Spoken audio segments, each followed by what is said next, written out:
Ito pang narinig ko.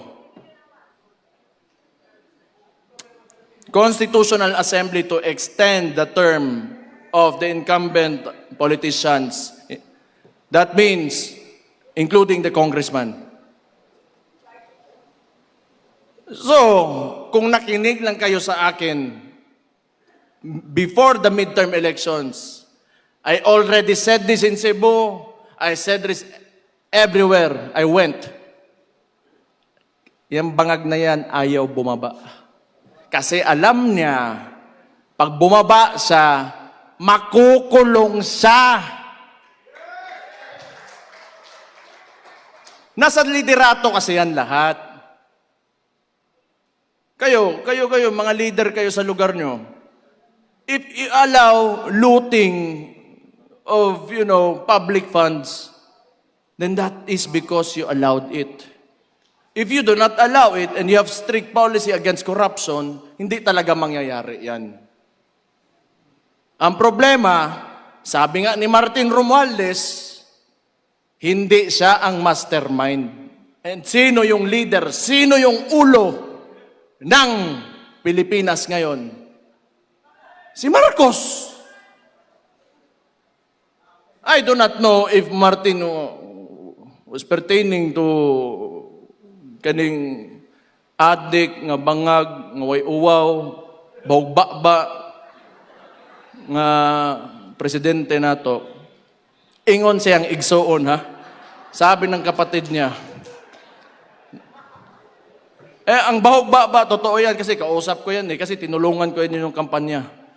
Naamoy ko, bahog-baba, ang tawanan Alright, magre-reaction tayo dito mga kababayan sa statement ngayon or kanina ni Mayor Basti Duterte doon po sa Davao City na kung saan ay ginanap po yung Rage Coalition Mindanao doon po sa Davao at kanya pong binanata itong mainit-init pa na bagong ibinulgar ni Senator Amy Marcos nga na CONAS or Constitutional Assembly na kung saan ay mag-extend ng termino ang mga politiko kasama na dyan ang presidente at ang mga congressman at ang mag-i-election lang daw doon sa lokal lang mga kababayan siguro ito lang yung barangay o kaya mayor mga kababayan na sinabi kasi ni Senator Amy na mag-eleksyon lang yung lokal lang pero yung congressman at senador ay sa 2031 pa yung eleksyon di umano mga kababayan at kinumpirma ni Mayor Basti na sinabi niya na noon sa kanyang mga statements sa kanyang mga public speeches sa Cebu at kung saan pa siya nagtalumpati ay binanggit na daw po ito niya mga kababayan na itong si PBBM ay wala na talagang balak na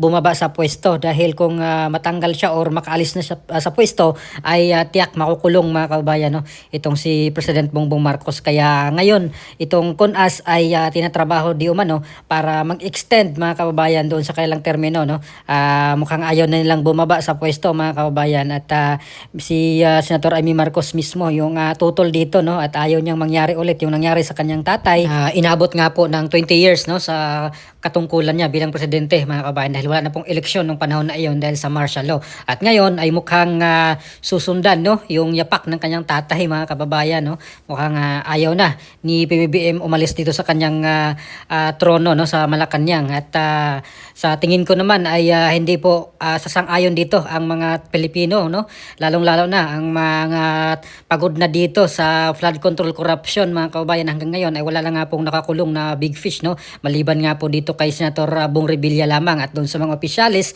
ng DPWH pero dito sa mga congressman ay wala pa pong nakakulong mga kabayan sa dami-daming mga pinangalanan na mga nag-insert, nag-allocate ng mga milyon-milyon, bilyon-bilyon na pera dito sa mga proyekto ay wala pa pong nakakulong mga kababayan at mukhang takot na takot sila dito kung maalis na sa pwesto si PBBM at siya mismo ay malamang ay mananagot dito mga kababayan sa nangyaring flood control corruption at pati siguro itong mga kakampi niya ngayon na mga dilawan ay tiyak ay mag-alboroto rin po yan pati yung mga pare na mga anti-Duterte baka kakontrahin na nila dito si PBBM, no, kung ayaw na pong bumaba sa pwesto, mga kababayan. Maraming magrarally na, kasama na yung mga dilawan dito na manawagan, no, kay PBBM na mag-resign na kung sakaling mag-extend ng another 3 years, no, yung kanyang termino, kasi 2031 pa daw yung election, at pinapataas nila yung age requirement ng mga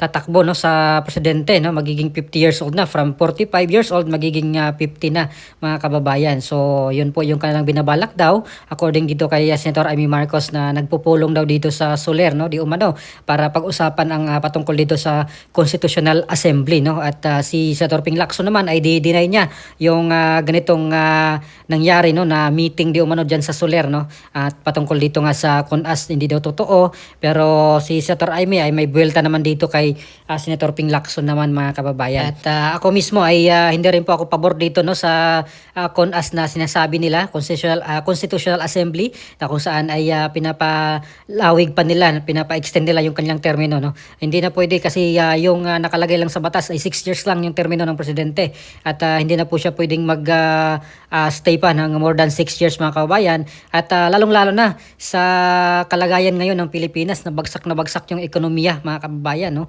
Wala na po yung mga foreign investor, nagsilayasan na, yung dollar ay sobrang taas na, ang piso bumaba, at napakamahal na po ng mga bilihin, at hindi na po afford ng mga Pilipino, mga kababayan. At hindi na po siguro, no, hindi na pwedeng mag-stay pa si PBBM ng another 3 years, no, dito sa kanyang kapangyarihan or sa kanyang pamumuno bilang presidente, kasi ngayon pa nga lang, mga kababayan, lugmok na sa kahirapan ng Pilipinas, bagsak na bagsak yung ekonomiya, at talagang kung mag-extend pa ng 3 years ay di ko lang alam kung saan aabutin, no, or saan na kaya pupulutin ang mga Pilipino sa kanyang pamumuno, mga kababayan. At dapat talaga siyang mapalitan na dito, no. Hindi na pwedeng mag-extend yung kanyang termino ng another 3 years, or kung another how many years yung gusto niya, hindi na po pwede, dahil lugmok na ang Pilipinas. Kawawang kawawa na ang mga Pilipino, no, dahil dito sa mga nangyayari ngayon, inflation, mga kaguluhan sa Middle East, apektado tayo,